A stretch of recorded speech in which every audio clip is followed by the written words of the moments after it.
This is the Ranger Report Podcast.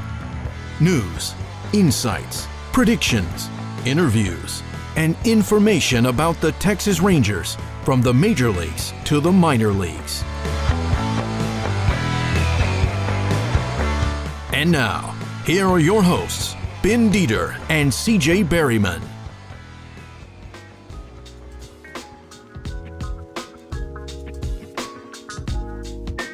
Cool. All right. Welcome, everybody, to the Ranger Report Podcast. I am Ben Dieter. You can find me on Twitter at BDieter75. And, of course, breaking news, we're joined by Kane McCutcheon today. Kane, how are you doing, man? Breaking news. I'm doing pretty good. How are you doing?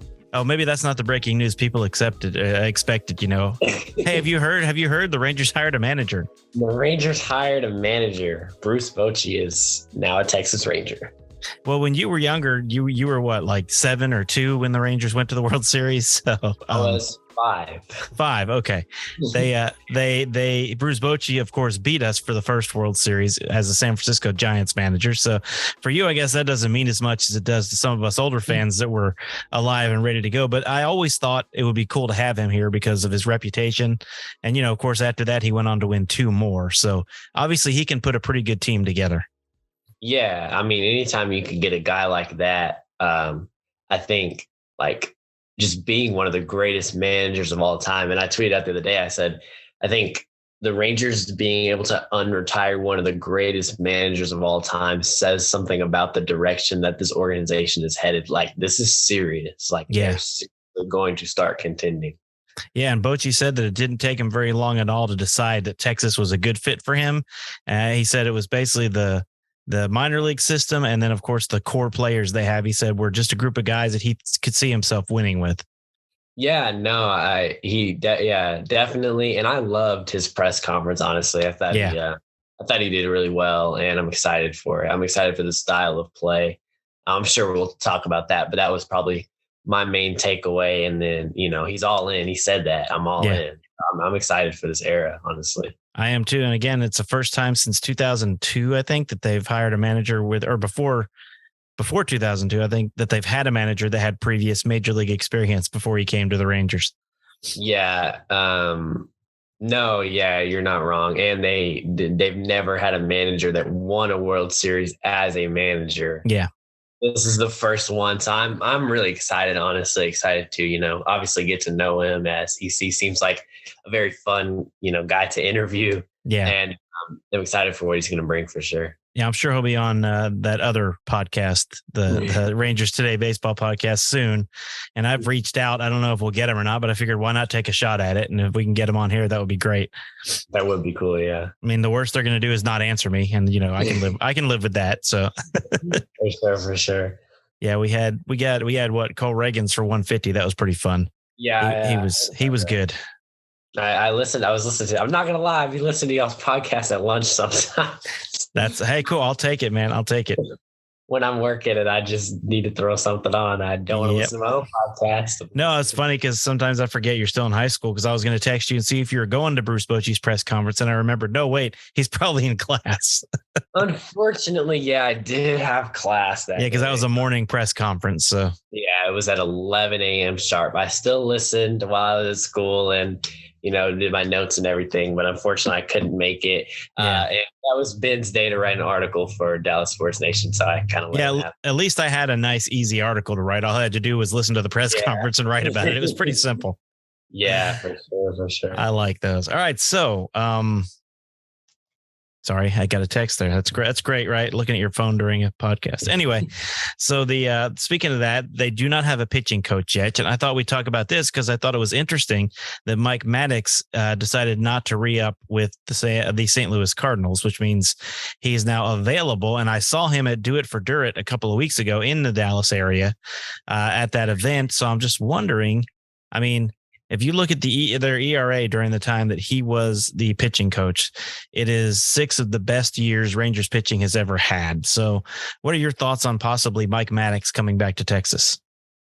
As far as just a straight up reunion goes, I think they're going to look to hire who they see as the best fit. I think there's always like a sort of not bias, but there's a sort of familiarity there that leads to easy connections. Like I've heard Joey Gallo multiple times. Yep. And this obviously. So I think it definitely is a possibility. Even with the manager, right? Ron Washington, everyone wanted them to hire Wash because there's familiarity there. So I do think that kind of leads to over speculation at some points, but let's not get it twisted here. Mike Maddox is a good pitching coach and they need a good pitching coach. But with Bruce Bochy being hired as the manager, they're going to have a good staff. And I thought they had a good staff last year. They're going to have a really, really good coaching staff with Bruce Bochy moving forward. Yeah. So is it a possibility? Yeah, but they're going to look to hire whoever Bochy wants and sees as the best fit. I agree. But just looking back, while Maddox was the pitching coach, they never once had an ERA above 4.5 from 2009 to 2015. And 4 times it was under 4.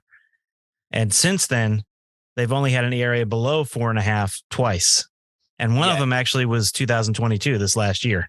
That dude, he can coach pitchers. Yeah. So there's no doubt about that. He's a really super dude, really nice. But like I said, I agree with you. It's going to be who they think is going to fit best. But I found it interesting that just as the Rangers hire a manager and start looking for a pitching coach, he comes out and says he's not returning to St. Louis. And I don't know, maybe he wants to come back, or he did seem to like it when he was here.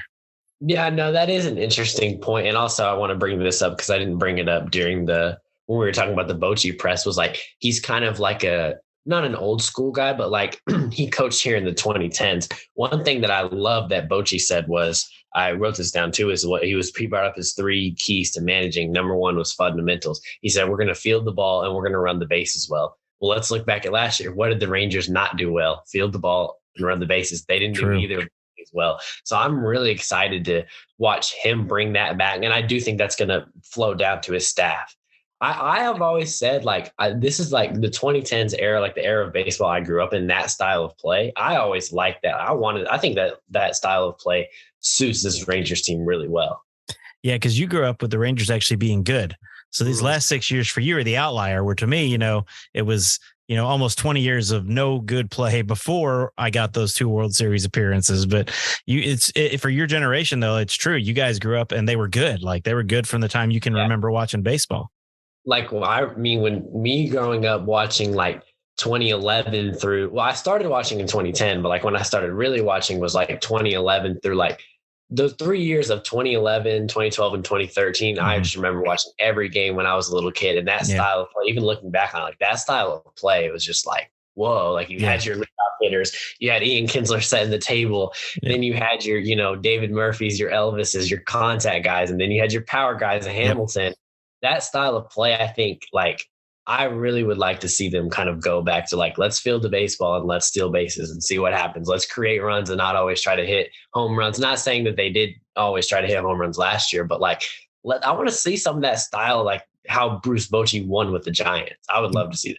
Yeah, I agree with you. And he, you think back to Elvis Andrus and stealing bases. I mean, in 2010 in the playoffs, he stole home plate, which was pretty awesome, like a straight steal of home, which you don't see very often. But you look at the outfield right now. I mean, just even without adding anyone, with Bubba Thompson and Leody Taveras and Adolis Garcia, and Eli White, think about the speed the Rangers have out there right now. Oh, yeah, no. And I remember talking about this during the season, was that the Rangers, this team is way too fast to run the bases the way they did last year. They should use base running to their advantage instead of their disadvantage. So I'm interested to see if Bochy kind of unlocks that. I am too. All right, let's move on. Another thing I wanted to talk about tonight was, free agency. The Rangers are going to be players in free agency. And the name I keep hearing over and over again is Carlos Rodon. Yeah, so I just put out an article today. Yep. Actually, Carlos Rodon was the cover, so there we go. No, but look, they're going to be active in free agency this year. Are they going to have another $500+ million winter? Probably not, but they're going to be active, and especially in that pitching market. Carlos Rodon has had an incredible past 2 seasons. Yeah. I've said I think he's the most realistic big name starter option on the table this winter. I honestly, if I had to make a bet on, it's so hard to bet on where guys are going to sign. It is. Yeah, it is possible. But if you're asking me what pitcher I think that they're going to sign right now, I'd tell you Carlos Rodon. Yeah, I would 100% agree with you. And I think if Clayton Kershaw doesn't decide he wants to finish his career as a Dodger, I think he will as a Ranger, but that's totally on him. Like I think at this point, he's got a couple years left at most. I think he's probably going to want to play for one team all the way through. So I kind of count him as not coming to Texas. Yeah, I don't know. I think I put this in my article too, is like every offseason is like, is this the year that the Rangers pry Clayton Kershaw away from the Dodgers? Yeah. Probably not. Like it's not super unrealistic, but at the same time, it's not super realistic. Like it's kind of one of those probably not going to happen things. Now I'd love to see it happen. Like the greatest pitcher of my generation coming to pitch for my hometown team and his hometown team. Would, that would be awesome to see. Just the fan in me would love to see that. But the, media member in me says that's probably not super realistic. That doesn't go to say that they're not going to have a good rotation next year. I think they're going to have a solid rotation because like what people are counting out is they're like, a lot of people are focusing on DeGrom and Rodon and Kershaw. Like they're still going to be in play for like, there's still good veteran starters out there like Michael Wacha, Jameson Taillon. Like I mentioned those guys is like, Madison Bumgarner, maybe they try to, make a swing for like, there's still good, solid veterans that they're going to get out there.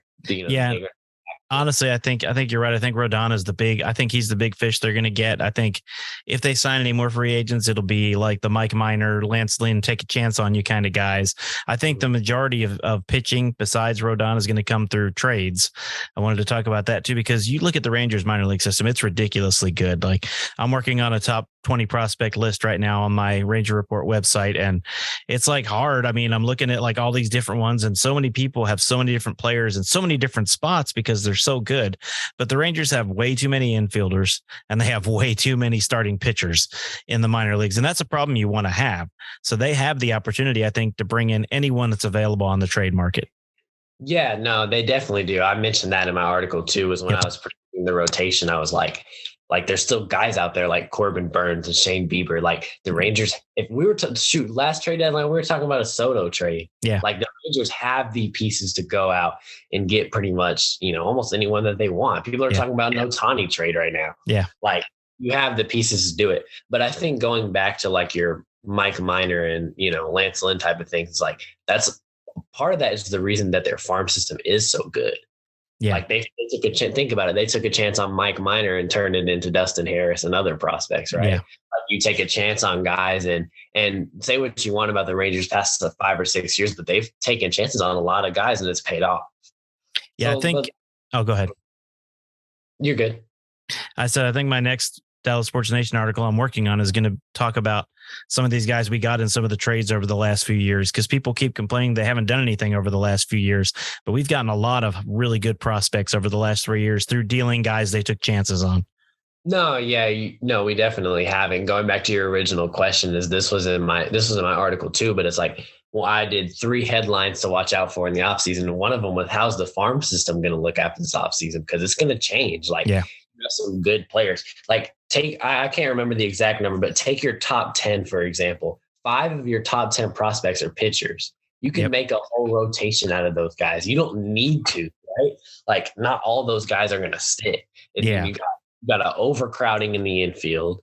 Like, think about it. Even next year, you've got like so many guys competing for a few spots. Yep. So you're going to have to trade away some good players. But shoot, look at what the Mariners did with Luis Castillo. I think I mentioned this the last time I was on with you. Like, you're going to have to trade some good players, but if they can deal the cards right, they can really make this work. Yeah. And you think about, like you said, all that, it's just crazy that they have that many. I mean, if they bring in 2 veteran pitchers like Rodon and somebody else to bring in, then you've got John Gray and you bring back Martin Perez. That's 1 spot left in the rotation for, Cole Reagans, for possibly Taylor Hearn, for Dane Dunning, for, you got all these guys. Yep. Alex, AJ Alexi, Jake Latz, Cole Winn, all these guys that are just sitting there. So yeah, you're going to have to move some of them. Yeah. And I think it's only like, the way I kind of see it is like when you're playing a board game and you got the clock and the time's running out in the sand, the sand spot. That's kind of what it is. It's like they only have a certain amount of time before they're going to make a big trade. Yeah, and they also are changing minor league pitching coaches because they didn't like I mean, I don't know if it's because they didn't like the results, but I think Cole Winn took a step back this year a little bit. Jack Leiter wasn't quite as consistent as they wanted him to be, although he did throw a lot of really good strikes, but he also walked too many people, which I think was him getting used to pitching in professional baseball. But now they've got him and Kumar Rocker and Brock Porter and all these high touted prospects, and they want the right guys down there getting the job done. Yeah, I think the lighter thing too is like you go from the SEC, which is no doubt good baseball, but it's not even close to like what single A is. And you go straight to double A, and it's like, whoa, like that's a big jump. I think I wouldn't be too concerned about lighter. I know a lot of people are, but I wouldn't be. No. The Cole Winn thing to me and like other pitchers struggling is more of a it's more of a red flag than Jack Leiter. But because I saw something too that someone said if Jack Leiter started in like single A, he would be a top prospect right now because he would have just done better. I mean, let's face it, like he wasn't as good as he probably could have been in double A, but you can't. I don't think you can judge a guy that just made a jump from college to double A. Well, I mean, look at Cole Reagans last year. Nobody was talking about him at all after his first season at double A. And then this year he makes the majors out of nowhere just because he, blows up in double A, goes to triple A and does the same thing. And then comes to the Rangers. And other than throwing, a few too many walks, few too many balls, he held his own pretty well as a Texas Ranger this year. No, he did. He was good. Otto showed signs of being pretty good. And I think a lot of people too is like they're gonna be like, oh, you guys are sitting around talking about prospects. What you guys don't understand is like these prospects are impacting this big league team. These prospects are gonna be flipped for a Corbin Burns or a Shane Bieber, something like that. So I mean, at the end of the day, like you're gonna have to trade away some really good players. Yeah, but that's part of the reason you build a farm system up is to get rid of them. Yeah, there's going to be a lot of Rangers fans 10 years from now that are saying, why did we get rid of this guy? Look at him now, this, veteran. And blah, blah. But if we have a World Series, it'll all be worth it. Oh, yeah, for sure. For sure. That's the ultimate goal. That's why I think a lot of times when you're talking about like who won certain trades is like, did they get a ring out of it? If you got a ring out of it, it's worth it, Totally agree. I can't wait to see. I'm now as a fan, as long as I've been, I just can't wait to see. Cause that last time I didn't feel up until 2011 that this was a legit thing. But this time, the way they're building it right now, I feel like in the next few years, we're going to be legitimate contenders for several years in a row. No, they really are. Like this type of going all in is something that has never happened in my lifetime. Yeah. And they're going for it. Like I'm telling you, in a few years, like, I mean, obviously you don't go from 90 losses or 102 losses in 2021 to 100 wins, but it's slow and it's a process and they're building towards it. But like they're not just building towards one championship. Like you said, like they're going to be good for a while. Yeah, totally agree with that. I think they are going to be. Also, I wanted to mention real quick before we jump off here that we had 4 Silver Slugger candidates. Yeah. It was Adolis, Nate Lowe, Corey Seager, and Marcus Semien.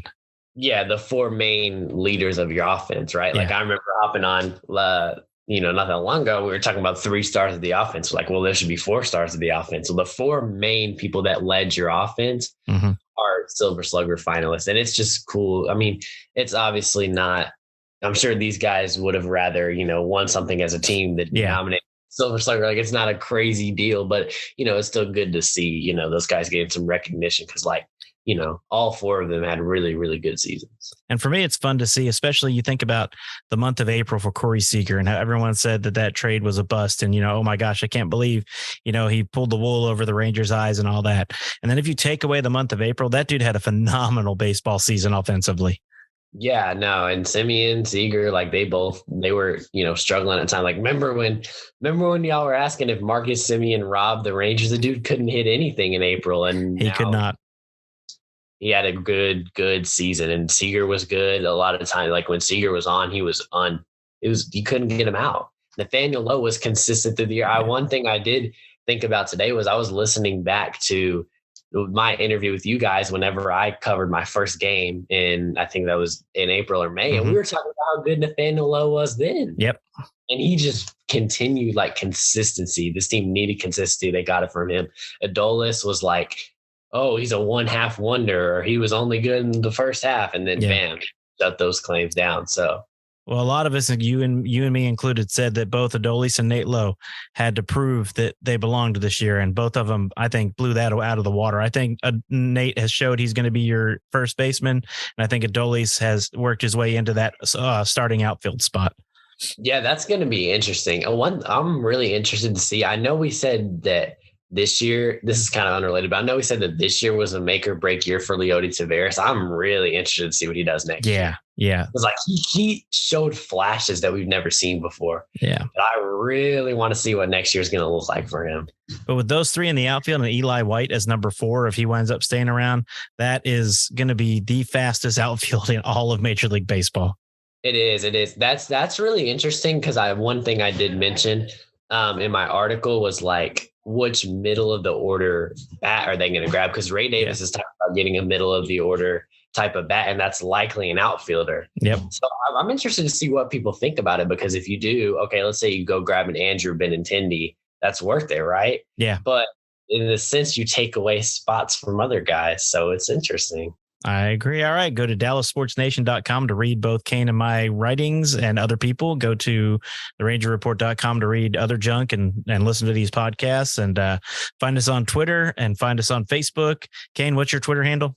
My Twitter handle is @Kane_McCutcheon6. I'm everywhere. So you guys can just, TikTok, you're everywhere. TikTok, Be Real, Instagram, I'm everywhere. So we started our presence on YouTube now too. So I've got 5 subscribers. Woo, we're getting there. Okay, there you go. You got to start somewhere. Got to start somewhere. But anyway, thanks for joining us, Kane. I appreciate you coming on and filling in for CJ. Yeah, thanks for having me. Yeah, man. We will talk to you later. All right, sounds good. Bye. See ya. Thanks for listening to the Ranger Report podcast. Find us on Twitter, Facebook, and at therangerreport.com.